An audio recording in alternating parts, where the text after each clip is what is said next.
Bonjour à tous, j'espère que vous allez bien. Alors on se retrouve dans cette nouvelle vidéo où je me suis rendu chez François Xavier. Il m'a invité à venir découvrir deux nouveautés qu'il va aller chercher, mais il va nous en dire un petit peu plus là-dessus. Il a aligné deux tracteurs sur sa ferme, sur son exploitation. Il va nous expliquer pourquoi. Et comme on tombe toujours à pic, salut FX. Salut Simon. Il va nous présenter son exploitation pour découvrir un peu où est-ce qu'on se situe. Donc, alors, est-ce que tu peux nous dire un peu, ouais. justement? Donc bienvenue sur l'exploitation familiale. Je suis en production porcine sur 150 hectares de culture. Ok. On fabrique notre aliment à la ferme, ce qui est très important aujourd'hui. Ouais, l'autonomie alimentaire. Voilà, t'as tout compris. Ouais. Je t'ai invité pour aller chercher deux nouveautés aux établissements L'Air à Moulines, un petit constructeur local pour de remorques, mais pas que. Mais pas que, apparemment, voilà. Ouais. Et en remplacement de ma Neop. D'accord, voilà. qui est attelé sur le 820. Sur le 820. Le 820 qui, pour le coup, pour l'occasion, a été apparemment relustré par quelqu'un qu'on connaît. Voilà, donc Fabien de Phoenix Agri est venu me faire un petit lustrage sur le 820. Donc tracteur mythique qui est sur la ferme familiale depuis 2008. Ça marche. Comment ça se passe? Je vous suis? Ouais, voilà. Très bien. Je fais quelques images sur la route du départ. Nickel, voilà. Et on se rejoint à l'usine. À Moulines. Ça marche. Et Jean-Charles nous attend. Ok, bon bah c'est parti alors. Allez, go. Allez, à tout à l'heure.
Bonjour François-Xavier, bonjour Simon. Jean-Charles, vous allez bien? Bienvenue aux établissements L'Air. Ça marche, Ouais. merci. C'est le grand jour. Ouais, on a fait bonne route avec un beau soleil. Bon, Comment ça s'organise à peu près pour la mise en route des bennes, l'attelage, etc. alors Simon, tu vas venir avec moi, on va faire une petite visite d'entreprise. D'accord. Pendant que François-Xavier va dételer ses remorques et on va préparer l'échappe et les futures remorques. Ok. Donc vous allez m'expliquer un peu le fonctionnement de l'entreprise peut-être, C'est ça. comment vous procédez, etc. Les différentes étapes, le Ouais. bureau d'études, la production, le commercial. Ok. Bon, On va faire le tour. Ça marche. Ok. Bon, on se retrouve au convoi tout à l'heure. Ouais. On sait toujours pas ce que c'est les remorques, Non. tu m'as pas dit exactement. Non, mais... c'est la surprise que je La garde pour surprise. après, une fois attelé. Bon, ça marche. Ok. Bon, on va aller à tout à l'heure. Ouais. Donc nous voilà à l'accueil Ok. avec Audrey, ma sœur. Enchanté. On est ensemble co-gérants de l'entreprise depuis maintenant 2 ans. D'accord. Et donc là, tu as les premières photos des premiers véhicules de transport, notre spécialité, la remorque agricole, le plateau fourrager, tout ce qui va être lié au transport pour l'agriculture, Ok. et les carrosseries camions et les bétaillères. Les premiers tombereaux réalisés dans le premier site il y a 500 mètres. Et D'accord. on est arrivé après en 1964 ici sur le siège social avec le plan global maintenant de tous les agrandissements. Donc ça, vous êtes aujourd'hui, je dirais, la troisième génération. C'est ça, troisième génération après notre grand-père, notre père et notre tante et nous deux maintenant. Très bien, bon bah ça marche. Comment on sort? Ouais, voilà, on visite l'entreprise. Voilà, exactement, je te montre les bureaux, le BE, on va passer par le SAV jusqu'à aller jusqu'à la finition d'une remorque. Ça marche. Allez, suis-moi. Où tous les produits qu'on fabrique sont conçus. Ok. Donc avec voilà un petit peu le panel de tous les produits qu'on peut faire, qu'on sait faire, et d'autres qu'on fait suivant les besoins du client, une demande client. On étudie ça commercialement, ça passe au BE, et si ça finalise, ça part en fabrication. En production. Et donc alors, est-ce qu'il y a de la série ou du standard, ou est-ce qu'au final chaque remorque est atypique ou chaque produit est atypique? Il y a une base standard, et après on personnalise. D'accord. Suivant la faisabilité des clients. Et alors en termes de gamme, vous allez de quoi à quoi? En remorque principalement, on va dire? Le plus gros maintenant, ce qu'on fait, c'est de la 20 tonnes et 3 essieux, c'est ce qu'on fait principalement. On fait de la 20, on peut faire de la 17, de la 18, on sait faire. Mais notre plus grosse vente, c'est la 20 tonnes et la 3 essieux. Et donc souvent, ça arrive qu'on voit des remorques un peu particulières. Vous avez aussi un savoir-faire dans les remorques en alu ou avec des matériaux un peu spécifiques aussi? Tout à fait, c'est une évolution du visuel. On part d'une caisse en acier pour gagner de la légèreté. On fait les modèles en aluminium, comme tu peux le voir ici. Tout aluminium, non peint. On continue? Ouais. Donc là, on va arriver dans la partie SAV et magasin. Comme tu peux le voir, on a, pour assurer un bon service client, un stock de pièces suffisamment pour répondre rapidement s'il y a un besoin de client pour des freins, pour du cardan, on a ce qu'il faut en stock. Parce que ce qu'il faut préciser, c'est donc au-delà de la fabrication, vous réparez aussi du matériel des clients. C'est-à-dire qu'on peut venir ici. On peut réparer toute marque, notre marque principalement, mais on peut réparer aussi toute marque. Là, on va arriver dans la partie préparation tôlerie. Avec une plieuse de 4 mètres. Donc c'est-à-dire que là on démarre de la partie approvisionnement, c'est-à-dire que c'est l'appro des pièces. L'appro des pièces arrive ici. Tout le stock de tôle qu'on peut voir est là. On part de la feuille qu'on coupe. Et après qu'on va plier. Donc j'imagine que pour tout ça c'est un savoir-faire, les gars doivent être formés, etc. C'est ça, la plupart des gars qu'on a ici sont tous issus d'apprentissage et ont été formés ici. Et on ne l'a pas précisé, ça représente combien de personnes aujourd'hui qui travaillent chez Lehr? Maintenant on est une vingtaine de personnes. Une vingtaine de personnes. Mais on cherche. Et vous cherchez. Voilà. Donc si jamais vous souhaitez postuler, n'hésitez pas d'ailleurs à postuler aux entreprises Lehr. On est ouvert à toutes les candidatures. Donc ici on est dans l'ancien bâtiment. Voilà les premiers ateliers arrivés en 1964. D'accord. Une première extension qui a été faite dans les années 80, qui est devenu maintenant le stockage pneumatique. Oui, pneumatique. D'accord. Et là, on arrive dans l'extension de 98. D'accord. Qui nous a permis de... qui est tout en longueur. Voilà, de tout en longueur, de gagner de la place pour du bien-être de travail pour les salariés. Avec beaucoup plus de place. D'accord. Avant 98, ils étaient 25 dans la partie ancienne. Après 98, on était 25, donc 2 fois plus. Ça devait être un petit peu à l'étroit, mais aujourd'hui, les conditions de travail sont au optimum, c'est ça, exactement. Alors comment ça se passe? Et donc on commence, les véhicules, les remorques commencent sur ce premier poste-là. Poste châssis, où il y a tout un pointage, il fait châssis-caisse. Et après, on a 2 postes de caisse qui peuvent être assez polyvalents et recevoir des plateaux fourragés ou des BTR tracteurs. Alors une question bête, il faut combien de temps pour construire une remorque? Je ne sais pas, une 2 essieux 20 tonnes? Une 2 essieux, il faut compter en gros 4 semaines quand tout s'enchaîne idéalement, 4 semaines.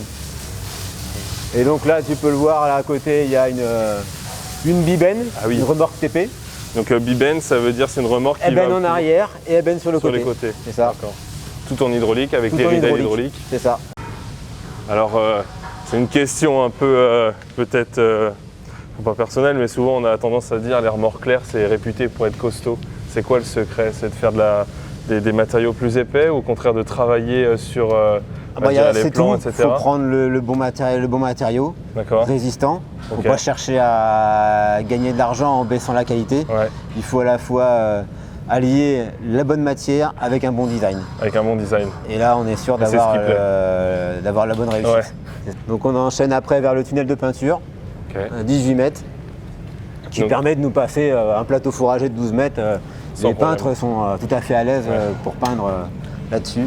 Okay. Donc en termes de je sais pas, de couches ou de sous-couches, comment ça se passe? Il y a deux couches après, 2 couches de lac. 2 couches après, 2 couches de lac. Pour être tranquille.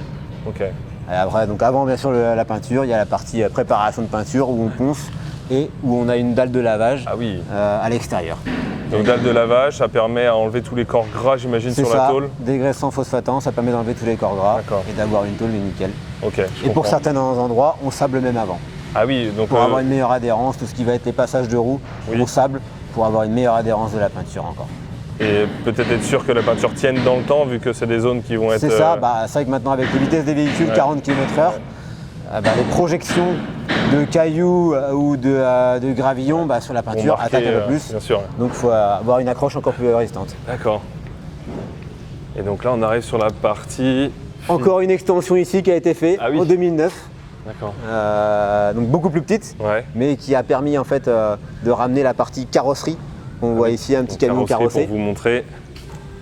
La partie carrosserie qui est arrivée en 2009 avec le bâtiment production. Donc comme ça nous a permis d'avoir tout ce qui était production ensemble et tout ce qui était SAV ensemble. Et après voilà, on arrive à la partie finition des véhicules. Donc là, préparation avant livraison. Donc ça veut dire que les 2 remorques de François-Xavier, elles étaient ici. Elles ont suivi tout ce chemin-là. Châssis, les chantiers caisses, la peinture, la finition, montage, l'homologation, avant le départ chez le client.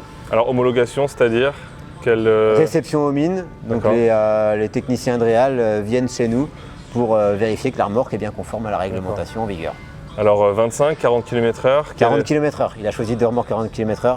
Au moins il est tranquille pour l'avenir, sachant qu'en 2025, on devrait avoir du double ligne. Double ligne, Donc autant avoir des remorques qui seront facilement vendables après 2025. Bien sûr. Et en termes de sécurité, le double ligne, il n'y a pas mieux. C'est ce qui se retrouve sur les poids lourds aujourd'hui. C'est ça, exactement. D'accord. Bon chouette, impressionnant. Alors c'est vrai que c'est une visite peut-être un peu express pour vous qui nous regardez, mais en tout cas, si vous souhaitez en savoir plus, je pense que... N'hésitez pas à nous contacter. Voilà, Jean-Charles se fera un plaisir de pouvoir soit vous présenter l'usine ou bien même de pouvoir vous en dire plus en détail. Donc ça, si j'ai bien compris, c'est la partie test. C'est ça, la finalisation. On regarde, on fait un bénage complet avec le client, ouverture de porte, réglage de flèche. Comme une mise en route finalement. Comme une mise en route. La mise en route pour que le client soit tranquille. Chez eux. Premier service. C'est vrai qu'au premier abord, on pourrait se dire qu'une benne c'est simple, mais mine de rien, il y a des réglages qui font que... Il y a des réglages à faire, encore plus quand on est en 40 km/h. Oui, bien sûr. Être sûr que ça freine correctement, que ça veine correctement. Tout est à vérifier pour que tout le monde soit tranquille après. Ouais, bien sûr. Merci Simon d'être venu. Merci FX pour ta confiance. Merci Jean-Charles. À très bientôt. C'était vraiment intéressant de voir un constructeur qui fabrique du sur-mesure et qui est à l'écoute de ses clients. C'était vraiment intéressant. Ça nous fait plaisir de montrer notre société familiale de 3e génération. 3e génération en plus, merci. Et puis écoute, nous on se rejoint à la ferme, j'imagine. Oui, voilà. Ça marche. Je me suis au retour. Ok, ça roule. Allez, à plus tard. À plus, merci. Bon, bien, comme vous l'aurez compris, on termine ce tournage, du moins à l'usine Lair, avec la mise en route qui a été terminée. Moi, je vais faire les dernières prises de vue avec, je pense, un coucher de soleil sur les 2 ensembles qui vont partir. J'espère qu'en tout cas cette visite vous aura plu, que ça vous aura intéressé. N'hésitez pas à poser vos questions et commentaires en bas de la vidéo si vous en avez.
arrivés à la ferme.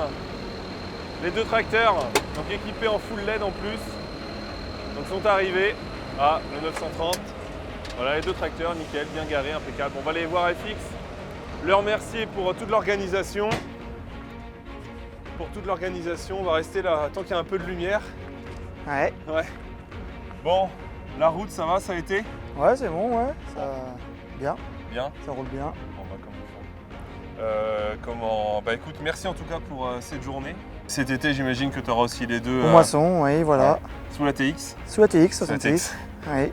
Bon, sachant que c'est pas très loin, bon, ça sera l'occasion de venir voir les ensembles carrément. Très bien.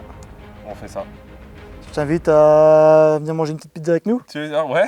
Hein? Okay. Une petite pizza locale, ça en marche. plus. Bon, allez, on fait ça. Ça allez, roule. Cool. Bah écoutez, moi je vous remercie tous d'avoir suivi cet épisode, cette vidéo. Nous aurons, comme vous l'aurez compris, l'occasion de revoir ces 2 remorques, ces 2 remorques Leer Neop au champ. J'espère que cette vidéo vous aura plu. N'hésitez pas à la partager, à commenter et à liker bien sûr cette vidéo. Et puis moi je vous dis à la prochaine pour d'autres vidéos. Allez, ciao!